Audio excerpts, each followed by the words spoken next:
E aí, investidor VIP, seja bem-vindo ao seu canal e aqui nós vamos tirar todas as suas dúvidas, ok? E se ficar alguma dúvida, na descrição do vídeo tem o nosso link, né? O link com todas as nossas redes sociais e também um formulário onde você pode preencher e colocar lá a sua dúvida e a gente vai te responder ou por vídeo ou via e-mail, ok?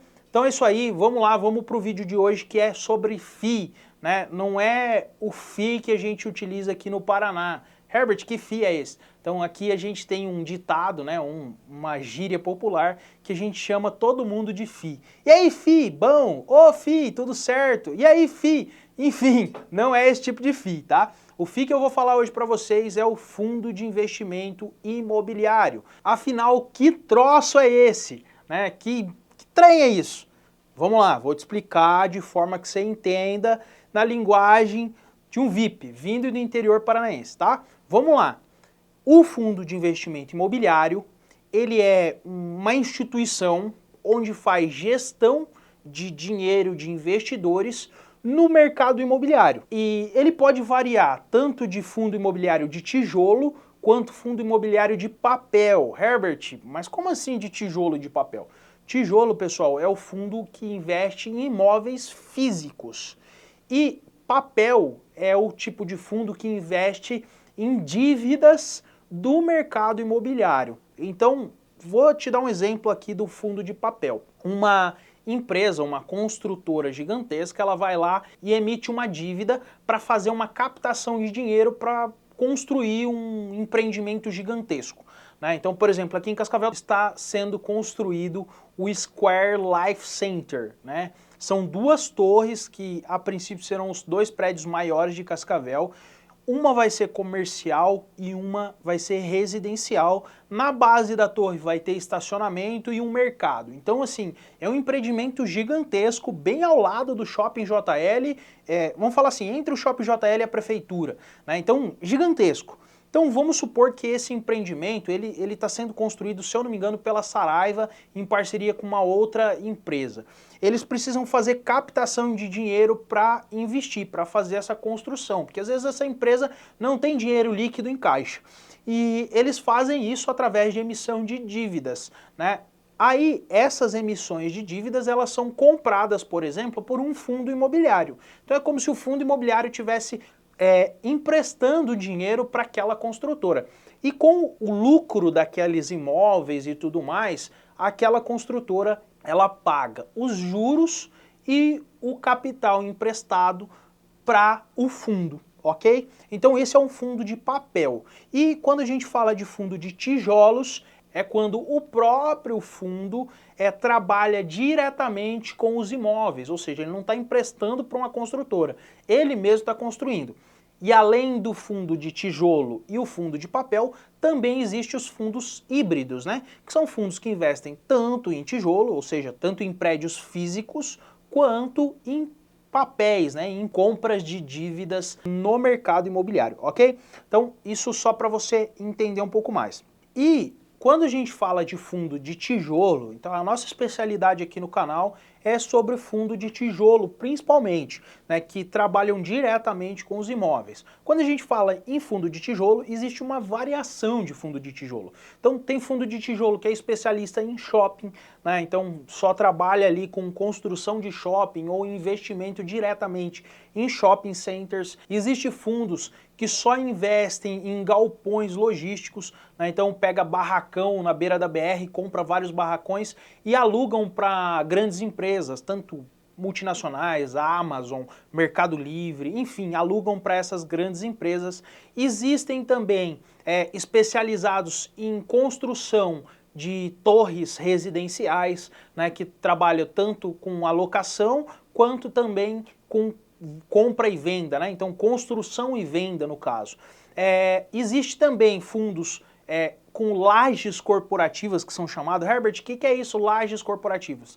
Eles constroem ou compram abaixo do preço de mercado prédios comerciais ou lajes comerciais e alugam para escritórios também. né? Então também é um formato de fundo imobiliário de tijolo. Além disso, hospitais, enfim, existem inúmeras opções de fundos que investem em todo tipo de imóvel que você possa imaginar. E para ilustrar um pouco mais, desde a criação de um fundo até ele começar a ser comercializado, né?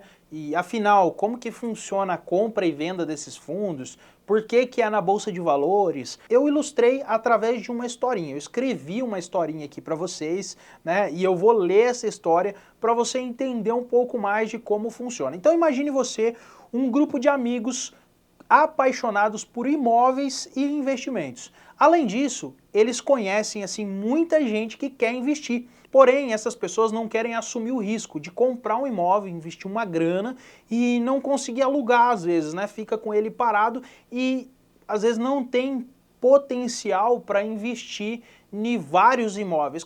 Consegue comprar um prédio, um barracão, né? Diferente de um fundo que o valor de mercado ele consegue comprar muitos imóveis. Então, se tem um parado, tem outro gerando renda, né? E no final consegue balancear a carteira muito bem. Essas pessoas elas não querem comprar o imóvel tanto pela questão de risco quanto pela questão também de imobilizar o dinheiro, ou seja, se precisa do dinheiro de um dia para o outro, não consegue resgatar ou parte dele.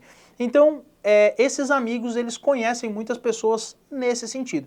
E eles resolvem construir um portfólio de imóveis diversificados para gerar rendimentos consistentes e ajudar o investidor a alcançar o seu objetivo. Então eles começam com a formação do fundo, né? Eles criam o fundo, definem as regras do fundo, ou seja, no que vão investir. Esses amigos decidiram que o fundo seria composto por imóveis comerciais, como escritórios e lojas, imóveis residenciais de alta qualidade. Para isso, eles criaram um regulamento e um prospecto que detalhava como o fundo seria gerido e quais seriam os seus objetivos.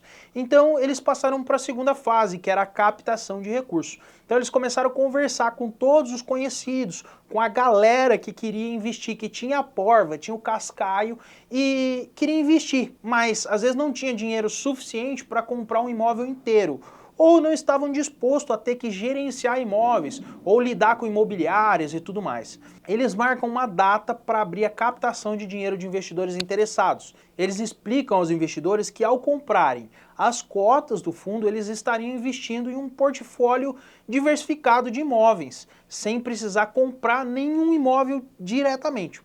Os investidores ficaram assim super animados, né? Curtiram a ideia e ficaram extremamente ansiosos pelo dia da abertura de venda das cotas na Bolsa de Valores. Então, para vocês entenderem essas cotas, quando um fundo ele vai abrir essa venda, ele abre na Bolsa de Valores. No dia que abre a oferta pública lá na Bolsa de Valores, eles fazem a captação de 900 milhões de reais e cada cota valendo em torno de R$9. Todo mundo podia comprar uma cota dessa. Por quê? Custava apenas R$9. Feito essa captação desses 900 milhões, Herbert, é muita grana. Sim, pessoal, hoje o MXRF11, que é um fundo imobiliário que eu invisto, ele tem aproximadamente 4,26 bilhões de ativos, ok? Então, um fundo imobiliário, ele tem realmente um valor muito alto de capital, né? Então, assim, fizeram a captação dos 900 milhões de reais. Feito essa captação, eles foram para a terceira etapa, que foi a aquisição de imóveis. Com o dinheiro arrecadado, o fundo começou a comprar imóveis. O grupo de amigos usou a sua expertise para selecionar os melhores imóveis e negociar os melhores preços e contratos. O fundo comprou um prédio de escritórios moderno no centro da cidade, um shopping center popular e vários apartamentos em um bairro que estava crescendo bastante, né? Feito isso, ele foi para a quarta etapa, que é a gestão e rendimento. Com os imóveis adquiridos, o fundo começou a gerar receita. O prédio de escritórios e o shopping alugavam os espaços para empresas e lojas, enquanto os apartamentos eram alugados a residentes.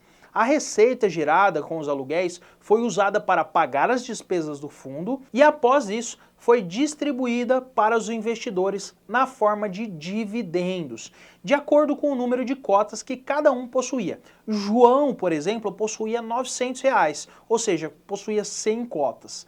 conforme o mês ele recebia um valor de dividendo. Mês passado, por exemplo, ele recebeu R$ 1 de dividendos.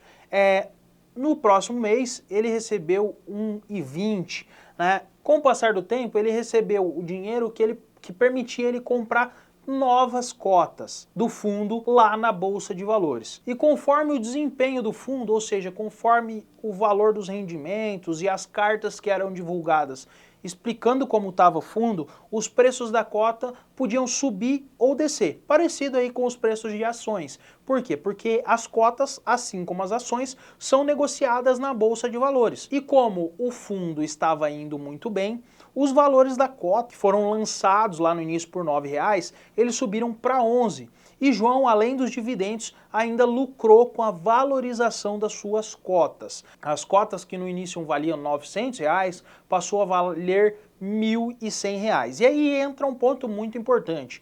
Os dividendos, ou seja, aquilo que você recebe do fundo todo mês, ele, por enquanto, ainda não tem incidência de imposto de renda, né? Então isso é um benefício que tem quem investe em fundos imobiliários, que aquele rendimento não tem incidência de imposto. Já, por exemplo, se o João comprou as cotas por R$ 900 e quando chegou em 1.100 ele resolveu vender, aí esse ganho de capital, sim, ele tem que pagar imposto de renda. Mas se você sempre está aportando e não vende, ou seja, não gera lucro de compra e venda da sua cota, você não precisa pagar imposto de renda. Isso é o que atrai muitos investidores para ter aquela renda de longo prazo, para fazer aquele aporte e no longo prazo ficar recebendo dividendos e conseguir fazer uma aposentadoria. E detalhe, esses amigos que criaram esse fundo de investimento, eles mantinham os investidores sempre informados sobre o desempenho do fundo de investimento, por meio de relatórios periódicos. Eles compartilhavam informações sobre a ocupação dos imóveis, né? Então eles divulgavam isso periodicamente e todo fundo imobiliário ele tem a sua carta periódica. E aqui no canal você vai encontrar um resumo dessas cartas de alguns fundos, né? Essas cartas periódicas de vários fundos. Por quê? Porque essas cartas são longas, são complexas e nós fazemos o trabalho para você de traduzir essas cartas de forma que você consiga entender e assimilar de forma prática. Ok? Então aqui no canal você vai encontrar a tradução, né, dessas cartas complexas que são de difícil compreensão para com que você tenha o seu investimento ali naquela cota, naquele fundo e consiga entender como está indo o fundo, se vale a pena você manter o dinheiro lá ou se não, se perdeu a consistência. E a conclusão da nossa historinha é, o fundo se tornou um sucesso, os investidores estavam satisfeitos com os rendimentos constantes e a transparência do fundo, os amigos continuaram buscando novas oportunidades de investimento e gerindo o fundo com eficiência, sempre focando em oferecer o melhor para os seus investidores. E assim, o fundo continuou a prosperar, contribuindo para o crescimento econômico dos investidores e ajudando a alcançarem os seus objetivos financeiros. Em resumo, quando você compra um fundo imobiliário, você está comprando a cabeça do gestor daquele fundo. Ou seja, ele está usando o dinheiro de todo mundo para fazer a melhor gestão possível. E vale sempre ressaltar que as cotas elas podem variar o preço, podem subir ou podem baixar. Aí vamos lá, existem duas formas de você encarar essa variação, ok? Para você que compra e vende, não é tão legal se o fundo desvalorizar. Mas se você tem a mentalidade de comprar para o futuro, a história é outra. Claro, vai muito da avaliação da carta, de como está sendo o desempenho daquele fundo. Porque se o fundo está indo morro abaixo, não faz sentido. Agora, se o fundo vai bem, se está tudo normal e simplesmente o mercado precificou aquele fundo abaixo, não faz sentido você ficar desesperado. Basicamente o seguinte, eu costumo comparar com uma fazenda, né? Se você tem uma fazenda e você quer ter várias vacas para produzir leite, para dar mais bezerro e tudo mais, se você quer aumentar a quantidade do seu rebanho e o preço da vaca cai, faz sentido você ficar impactado por causa disso? Não. Por quê? Porque se o preço da vaca cai e ela continua produzindo a mesma quantidade de leite, a mesma quantidade de bezerro, é uma vantagem para você comprar mais vacas, a não ser que você tenha o interesse de vender aquelas vacas, aí não é tão legal. Então a minha forma de pensar, todo mês aportar mais, ou seja, comprar mais. Então se uma cota cai o valor dela e o rendimento dela continua igual, ou seja, a visão de longo prazo dela mantém a mesma, não teve uma variação, não teve mudança de gestor, não teve nada que gere um problema futuro para aquele fundo, não faz sentido eu ficar desesperado. Na verdade eu fico contente porque o valor que eu compraria talvez 10 cotas, eu compro 11 cotas, ok? Então isso que acaba mudando. Então são formas diferentes de pensar quando você entra em fundo imobiliário. Um exemplo disso foi o que aconteceu com os fundos imobiliários de shopping na pandemia, né? Então na pandemia, devido àquele fechamento de tudo, né? Lockdown e tudo mais, os shoppings fecharam suas portas. E os fundos que investiam em shopping tiveram uma grande desvalorização. Porém, passando ali 6 meses, tudo voltou ao normal, um ano tudo voltou ao normal, e as lojas voltaram ao normal, as coisas voltaram ao normal e as cotas voltaram ao valor inicial. Ou seja, o mercado balançou ali, ficou com medo, ou seja, quanto mais incerteza no mercado, mais as cotas caem, né? O mercado ficou com uma incerteza, o que baixou o valor de cotas que investiam em imóveis de shopping e possibilitou a quem tinha a cabeça de longo prazo e tinha uma certa confiança naquele setor, comprar mais cotas por um valor mais baixo e conseguir alavancar ainda mais o seu patrimônio. Espero que tenha curtido, não se esqueça de se inscrever, deixar aquele like, valeu e partiu! Fique com Deus!